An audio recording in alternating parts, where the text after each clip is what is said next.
Welcome to the our Sunday night live meditation tip and meditation practice. And tonight's exciting because we're going to do a practice together. That's really one of the meditation tools that I use. So we're going to actually put it into practice. So I always get excited when I have an opportunity to do that. I want to start by asking people to subscribe to YouTube. I probably can't check it right now, but I'm guessing that it's very possible we're close to the 100 people we need on subscribers to have a channel name. I do want to remind you that subscribing does not spam you. Nothing gets sent. All it does is make my content easier for you to find. It also makes content like mine easy for you to find. So I use tags like SEO, search engine optimization. I use that in YouTube. So I tag my videos with certain keywords so that people can find them. And like my channel means that they'll find other people who use the same keywords. So if you like to know about the brain, or you like to know about meditation and cutting edge approaches to these, all of that is going to be stuff that shows up in your searches more if you subscribe. So I do welcome you if you'd like to. Again, no pressure. If you do want to be notified when I'm live or when I upload anything new, you can go ahead and hit that little bell notification icon next to the subscribe button, and that will notify you when I'm live. So that's really helpful. There's several people I'm subscribed to, and I do get notifications. I do want to know when they're online because they're helping me forward what I do. So with that said, again, I want to remind you, I'm just so grateful. So a few weeks ago, I realized, well, probably over a month ago, I realized that I had taken a huge financial hit not doing in-person meetups. I stand by my decision that we are nowhere near a solution with COVID. Nothing has changed. The virus is still the same as the virus was, but all this loosening up now is causing the numbers to rise again. So we had flattened that curve, and now we've unflattened it again. And I am one that I'm very adamant about the fact that whatever it takes, I don't want to risk anyone's life by having in-person gatherings. So until there is a immunization or some other advance that tells me people will be safe, I will be online. But what happened is that because people weren't in the room with me, people weren't contributing, and that's my fault because I wasn't giving you an avenue. So I have now. I have yourwayrecovery.org, which is a nonprofit. And so for a nonprofit tax-deductible donation, you can go there. Or if you want to contribute to what I do, again, I provide my stuff for free. But if people want to contribute to other people having free resources to help make sure I can be available to people, you can go to inspiredevolutionproject.com and contribute there. And every little bit helps. Sometimes people will be like, well, I don't contribute because I could only give $1 or $2. That $1 or $2 is huge for me. And that's really what stopped happening when I stopped having in-person meetup, is the little bit people would give me for the session. So I do appreciate it, and people have been contributing since I brought it up. So a few weeks ago, I started to bring it up.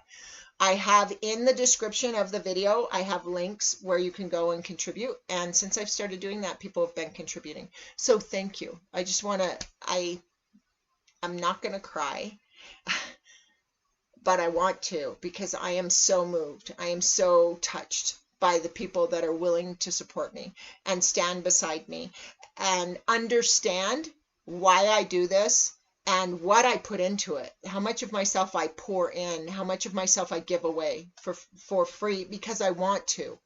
I could charge, but I want people that need free resources to have free resources. So thank you to those of you that are willing to help me provide free resources. I don't have words to express my gratitude. So those are there as well. Now let's talk meditation. So today what we're talking about is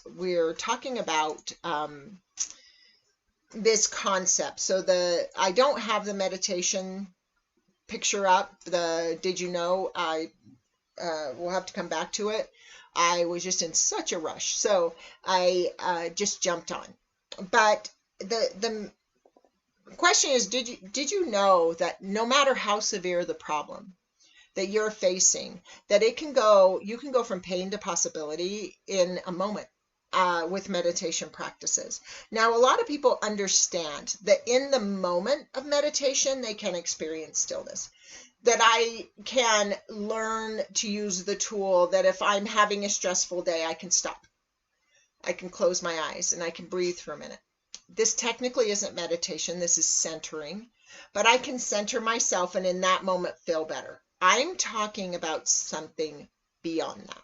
What I'm talking about is being able to be in a situation that is bad, that is financially bad, or a relationship that's struggling, that we look at all these movements, situations like the protest, the whole Black Lives Matter movement. It's so important. And sometimes it can feel impossible to overcome. It can feel like an impossible hurdle. And meditation is best used to take these hurdles that seem impossible and make something possible from them. So I'm not just talking about a moment of stillness in a life of chaos. I'm talking about using meditation in a way that makes my life more still every day, and then also gives me tools to manage the chaos. So when I start losing income because of COVID, or if someone I know gets sick, or if I get sick, or if I am experiencing life as a minority and I don't see a way to change this system that has been built against me. Our system was built that it wasn't about protecting as much as it was about preventing.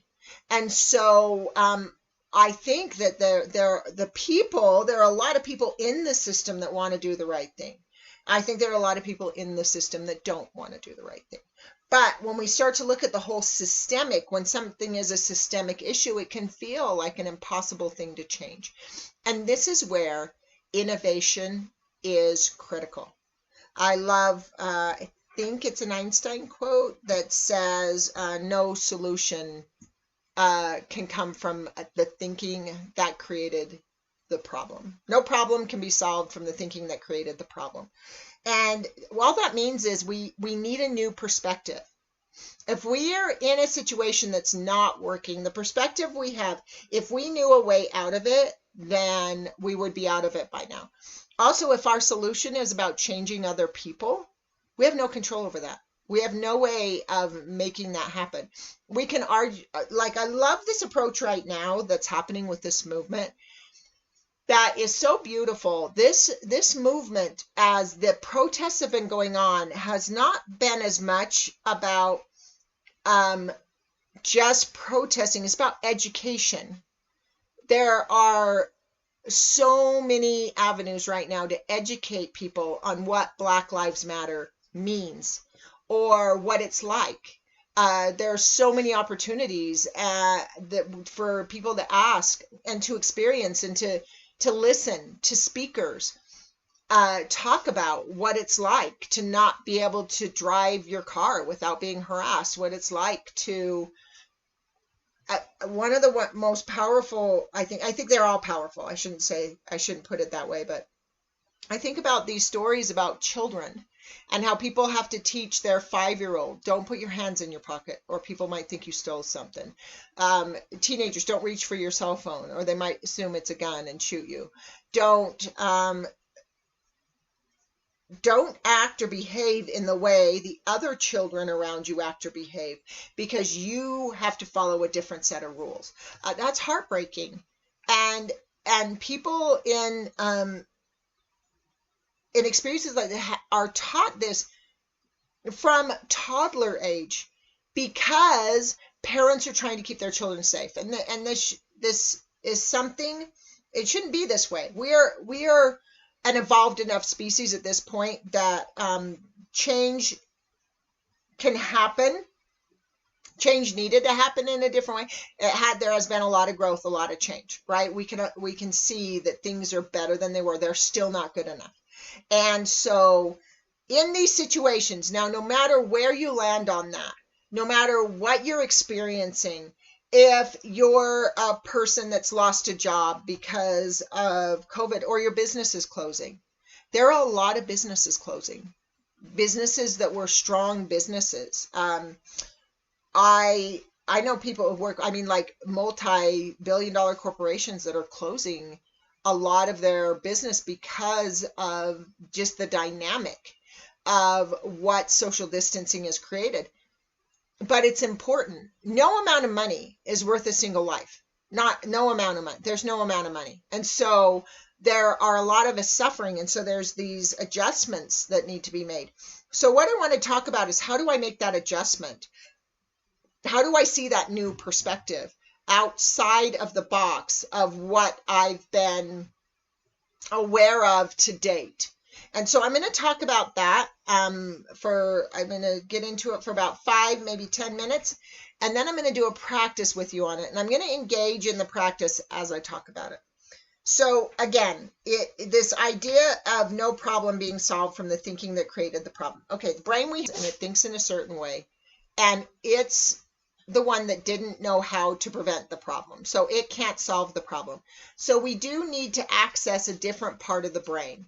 And I've talked a lot about the left and right brain, and I'm shifting gears on that because it's kind of inaccurate. Actually, I've been working with a neuroscientist closely to correct my languaging. So I think my theories are pretty sound, but the language I use and the way I describe states of consciousness is inaccurate. So he's given me some direction on how I can improve that. And so I want to stop talking about the left and right brain. And what I want to start talking about is states of consciousness. So there's the state of consciousness that things are happening to me.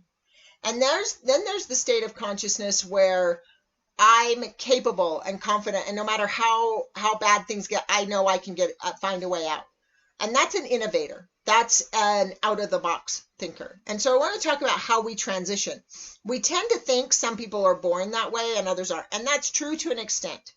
I'm a person that's always been an out-of-the-box thinker because I have a divergent thinking pattern in my brain. I don't think convergently, I think divergently.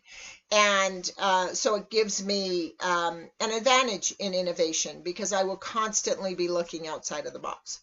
It gives me a limitation in communication because I'm having to learn how to speak convergently, right? So we do have tendencies we're born to, but the fact that we're bound to these and the person that's a convergent thinker can't think divergently is not true. We can train brain function.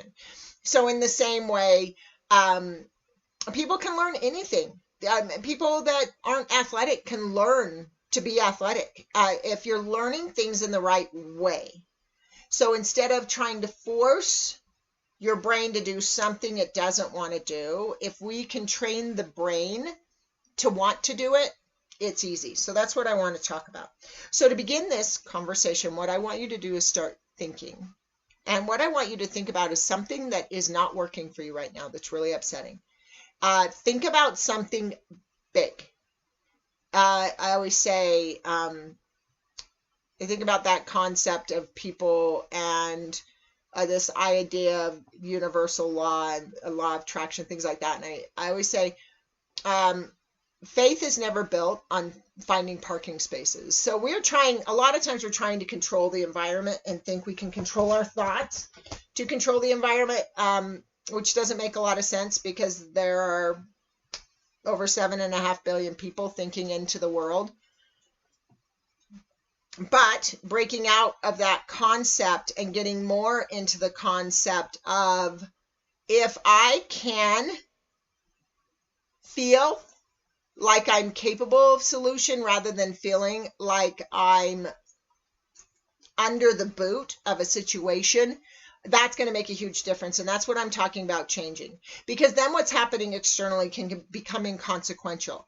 It's not that it doesn't matter, it's that it has no bearing on how I function. And so what I want you to do is think of something. Think of something that is a problem, that's a big problem. It can be a problem you've always had. It can be a new problem. It can be due to current situations, or it could have been ongoing. And I want you to think about the pain of that issue. Don't dig into it, but just become aware of it and jot it down. We're going to be doing it. We won't stay in it.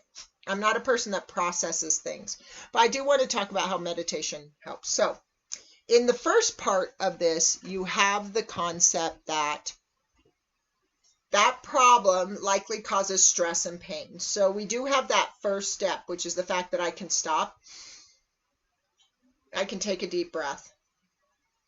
I can connect with sensory information, play music I like, or make a warm cup of tea, or settle into a chair I really like, right? So I can do the sensory, what I call positive sensory stimuli.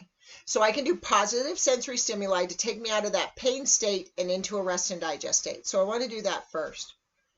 So that's the first thing I want you to do. I want you to write down the problem, and then I just want you to take a couple deep breaths with me. Think of things that make you happy.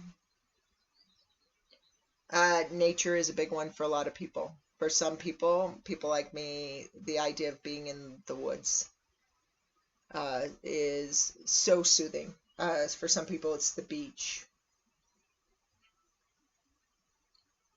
or the plains, just the desert.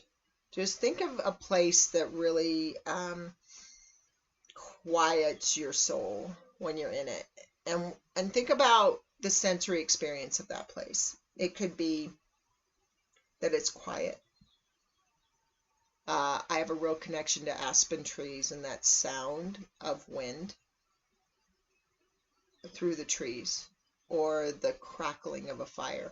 A fire, huge for me. No matter where I am, no matter what I'm doing, when there's a fire, it's just a really soothing state for me. So I want you to think of those soothing states for yourself. Okay, that's step one. That's what I talk about as stage one of meditation.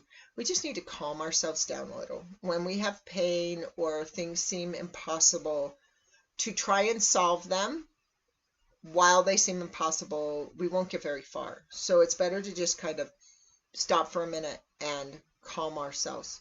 And then the next thing we want to do is become fully centered. And so you just want to become really present. And a good way to do this, as always, I go back to the body scan all the time. It's a great state of observation. Just observing your toes, the balls of your feet, the top. So just while I'm talking, kind of working your way through the body, the heels, the ankles, being aware of both. You're just being aware of their present. And as you're working your way through your body, becoming centered. So this is often what's called meditation, quieting the monkey mind, becoming still, becoming present. I talk a lot about presence in body, mind, and spirit. So presence in body is being aware of your body, being aware of the place where you're sitting, or if you're standing or walking or lying down,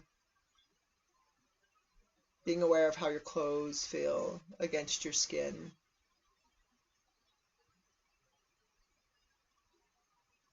I was in my car earlier and I had the top down, and that wind circulating. It was like in this circular motion inside of my car. Aware of the body and the sensations, the temperature and texture of the air in the room, or wherever you are, to be outside. Centering the mind is being in the present moment.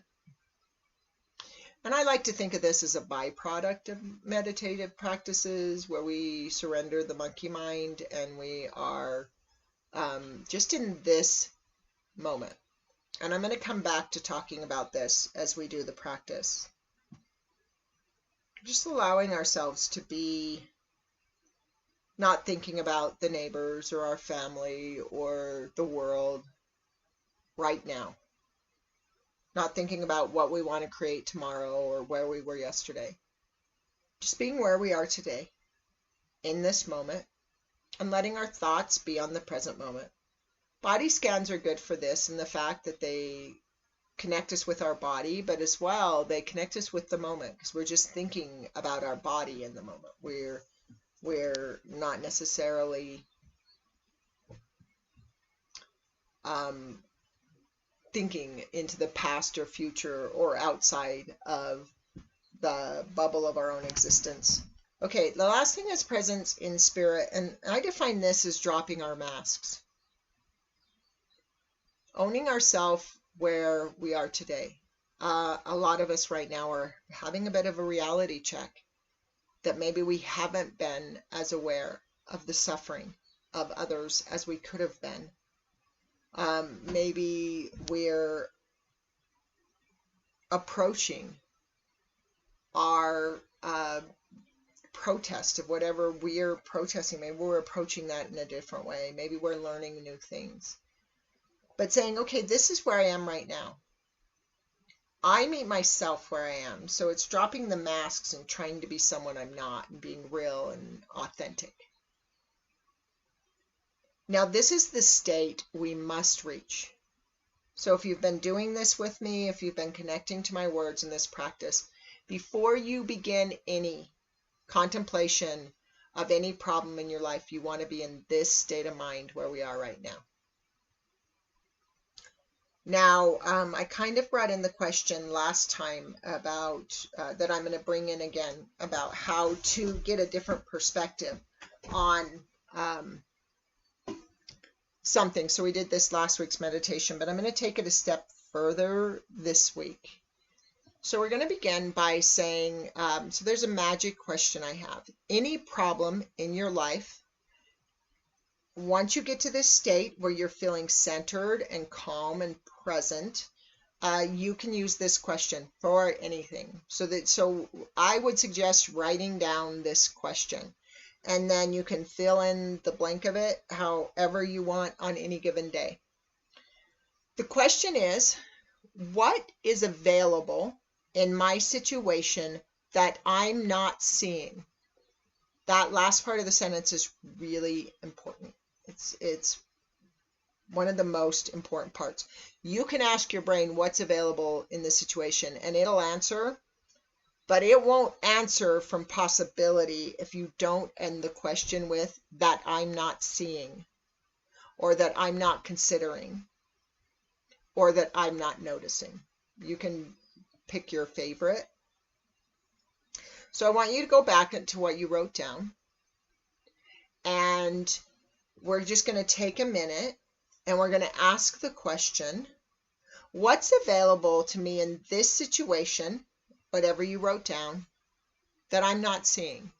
You may not get an answer right away. This is really important. You're training a function in your brain that is very high. It's a high cognitive function. So you really need to be centered when you start, and be patient with yourself if you're just developing this skill. So it may be that you can't answer it right here, but that maybe you'll spend some time after I'm done with this presentation. Maybe you'll spend some time in contemplation of that question. Now, I did talk about dialoguing last week. You can go back and watch last week's meditation if you missed it. This is a good place to use that practice, where you just imagine someone you really admire and that you're sitting with them, talking to them, and you ask them the question, what's available to me in this situation that I'm not seeing? And then don't write what you think they'd say. Just wait and listen. Now, one of the things that helps is to write the question as you ask it. And sometimes the answer will just come. And it may, now, the answer you get may be something that you're like, that's impossible. I can't do that. Don't worry about that. The more impossible it seems, the more likely it is that you've hit the right answer. And the reason why you haven't applied it before is because it seemed impossible. So I'm going to tell you about how to make it possible. And that's where I'm going to shift this tonight and go a little bit further than I did last week. I might have touched on this a little, but I really want to dig into this for the last few minutes of our practice.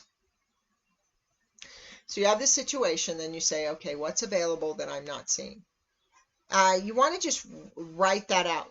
Now, there's a second question you can ask. If you are a person that question just doesn't work, you can ask yourself the question, if it wasn't like this, what would it be like? How would it look? If I wasn't in this situation experiencing this thing, if someone took a magic wand and waved it and fixed it, what would that look like? Not what would the magic wand be, not what would fix it, but how would it look if it was fixed? What would I feel? What would my experience be? So that's another way to ask the question. Is if this problem was solved. So you look at the protests and Black Lives Matter. If that was solved, if that wasn't an issue in our world anymore, what would that look like? That's one, and I think a good example again is Martin Luther King Jr. When he gave his I Have a Dream speech, he said clearly what it would look like when we were past this place. That's what he was saying when he said I have a dream, is I have this vision of what it will look like when it isn't like this anymore. And that's what I'm talking about, is putting yourself there and saying, wow, it would look like this. I would walk in a grocery store and just feel like a normal person. In fact, nobody would notice me. They wouldn't even notice I was here. Maybe I'd have to work hard to get the clerk's attention because they weren't stalking me with their eyes the whole time I was here. So looking at what will it look like. Now, what we want to do is we can't stay in that focus. We need that new possibility in the brain so that we can get out of the concept of feeling like it's happening to us and like we're under that boot. It puts us in a place where, okay, maybe there's a chance. And so then what we want to do is say, so this is the question we're going to follow up with, and this is the question we're really going to dig into for this meditation. This is the one I really want you to dig into. Once you've answered that question, what you want to ask is, if I really believed that was possible. So you've either answered the question, what's possible that I'm not seeing, or you've answered the question, what would it look like if it wasn't like this anymore?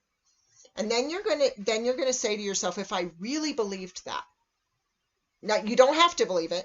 You may say, I don't believe that, but if I imagined asking you, but if you did, if you really believed that was true and possible, if you really believed it was possible for you to walk through a store and not be watched, what would you do today differently than you've done before? How would you act? What would you say? Who would you be? So what would you change in your life if you believed it was possible? Now, there's this concept that's let peace begin with me, or let me be the change I wish to see in the world. And I don't want it to be misconstrued with we are the problem. We're not. But if we can be in innovative thinking, we're a more profound solution than resistances, than trying to change. So if I'm trying to change other people, that's going to be harder work than if I change myself and my experience of other people. And then I'm going to be innovative and I'm going to have ideas. And this is one of the things I've loved about this movement. Again, I've talked about it, is the fact that I love the innovation and I love the education. I love these great stories people have come up with. I mean, you hear the house on fire analogy.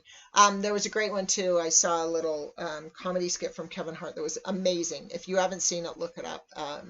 Kevin Hart's talking about Black Lives Matter and about matter not being enough. To just matter isn't enough. People deserve more than just mattering. But had this description, and I love that this is innovation. He had this description that was, that's like your wife coming, he's like, that's like my wife coming to me and saying, honey, don't you love me? And me saying, well, honey, I love everyone. And I just laughed because it's such, I can just imagine how most people would react to that. That answer. Well, that's in response to the All Lives Matter comment. That and the house on fire. There's been a lot of them. I won't go into all of them, but these are all innovations that instead of just looking at people who don't understand and saying you should understand, it's about being in a centered, calm place that says, you know what? I have an innovative way to explain it to you that might bring you some clarity. And educating. This gives us the opportunity to educate people. And so when it comes to, say, I've lost my job or taken a significant pay cut, I mean, I am doing things now that I wouldn't have imagined. I am shifting gears in a huge way because I'm in a situation that I must approach in a new way. And this week, I've had ideas that are possibilities that in the past might have felt like failures just because of my perspective. But now I'm approaching the solution in a different way, in an innovative way, because I've been needing to ask this question. So it's not just about one thing. It's about whatever you're facing, whatever I always talk about the tiger and the gazelle. What's the tiger in your life? What's the threat? What's the burden, the struggle? And it's about taking that struggle and saying, it doesn't need to be a struggle. So there was a moment for me with my business where I had a shift that I stopped asking, will it work? And I started asking, what do I need to do to make it work? And it's a subtle difference in phrasing, but it's a huge difference because all of a sudden now I was no longer conceiving it as a possible failure. It was, okay, what do I need to do to bring it about? And I live in that perspective now. The adjustments and the things I'm doing right now are about how to progress this forward in a healthy way and a responsible way. And I love that. So that's the question we want to ask ourselves is, okay, if I really believe that was possible, what would I do? Now, sometimes that can be a really hard thing. I'm going to end this tonight with a little story about me doing this contemplative practice years ago. So there was someone that I was very strongly attracted to. I felt very connected to him. And but I had a fear that he wasn't interested. He didn't like me. And so I asked myself, what if I didn't have that problem? What if I didn't have that fear that he didn't like me? And I thought, well, then I might believe it's possible he does like me. So then I had to ask the question, what would I do now differently? What would I do if I really believed that was a possibility? And my answer to the question was, I would be more open and expressive of my feelings. And all of a sudden, I realized that I was so afraid of not being loved that I was withholding love. I wasn't expressive because I was afraid it wouldn't be, he wasn't going to feel the same way. And whether or not he loved me, even that shouldn't be contingent on the love I'm willing to give. And so it's becomes this question that says, okay, what gives me the opportunity to experience this situation differently? I'm not saying the situation is my fault or my responsibility, but I can experience it in a more empowered, more possibility, from a perspective that has more possibility to it. I can be an out of the box thinker. So I can be in this situation where I'm like, the situation still sucks. It's not good, right? But now I don't feel like that boot is on me. I don't feel like my back is against a wall. I feel like, you know what? I have ideas and I'm going to start stepping into those. And now, if I had gone through that same scenario I did, that was like 6 to 8 years ago when I realized that experience of feeling, and I wasn't bold enough to be more expressive. I wasn't bold enough to tell anyone how I felt. I never withhold anymore.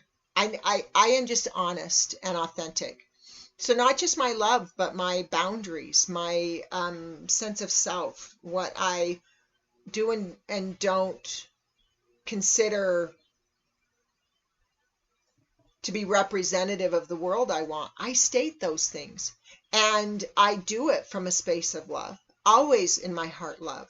And the reason why is because of that ability to be innovative. So it's not as much about taking any ownership as it is about saying, I'm in the situation I'm in, but I'd rather experience it from a place of possibility than from a place of pain.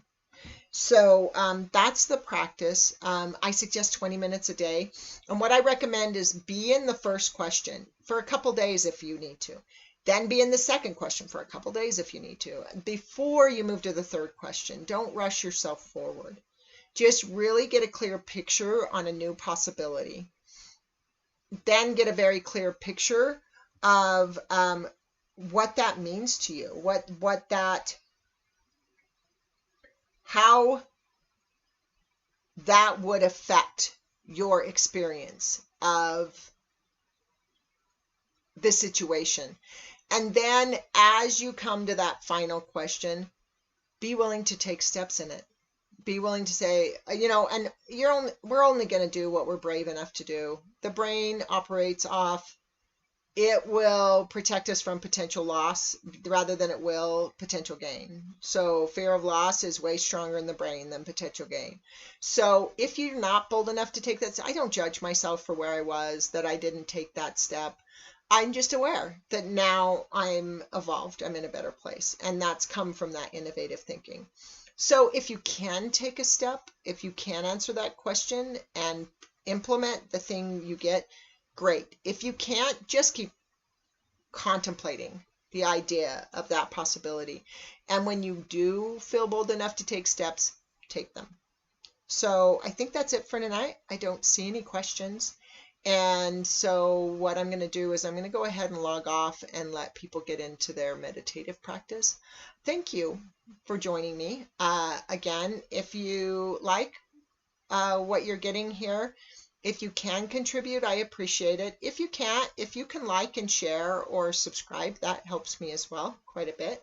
I appreciate all the people that are willing to do that. I do have a social media raffle happening on Your Way Recovery if people wanted to go join it and do some sharing so that we can get the word out that there's a free online addiction recovery program. That would be really cool if you're willing to go and share.